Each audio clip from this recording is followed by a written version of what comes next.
Julius Caesar. Major characters: Julius Caesar, Roman senator and general. Though not driven by ambition, he ignored several warnings of impending doom.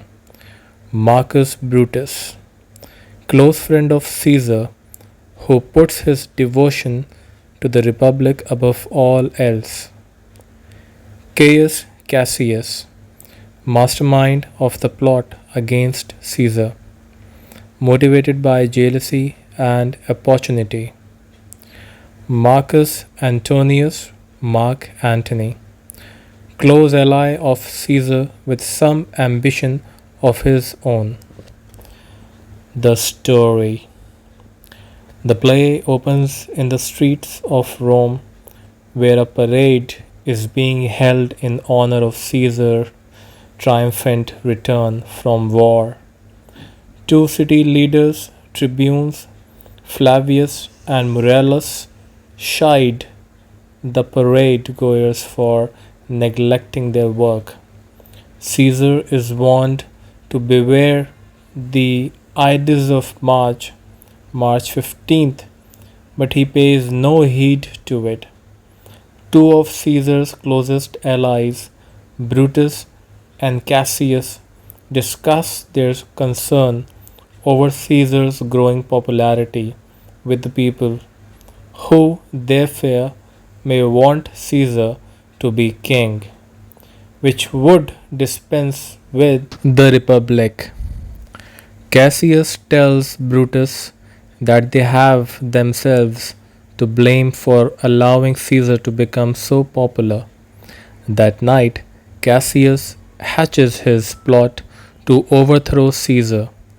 In order to convince Brutus to join in, Cassius forges a bunch of letters from supposed citizens concerned about Caesar's growing power.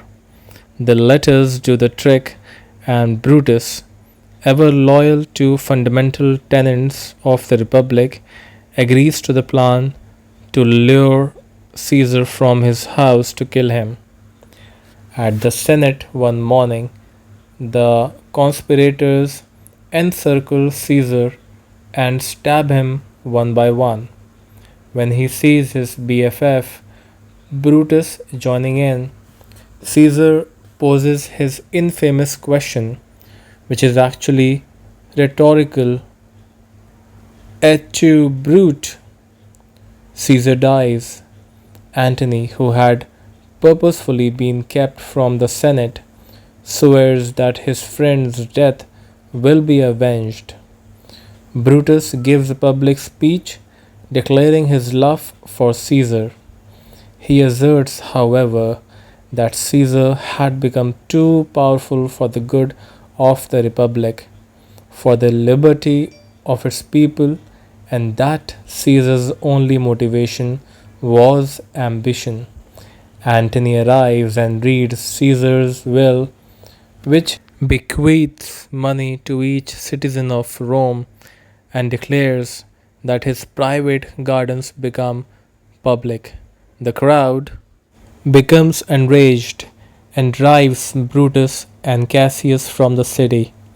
Caesar's adopted son and appointed successor, Octavius, forms an alliance with Antony and Lepidus, and they prepare to battle Brutus and Cassius, who are raising an army outside the city. The ghost of Caesar visits Brutus, who is heavy with guilt, to say that they will meet again on the battlefield. At one point during the battle, Cassius learns that his BFF Titinius has been killed. Distraught, Cassius asks one of his men to kill him. Turns out that Titinius is very much alive, but when he comes across Cassius' body, he is so upset that he kills himself. With the battle not going well and defeat imminent, Brutus impales himself on his own sword. The war over, Antony says that Brutus was honorable, truly acting in what he thought was in the best interest of the Republic, and says that he will have a dignified burial.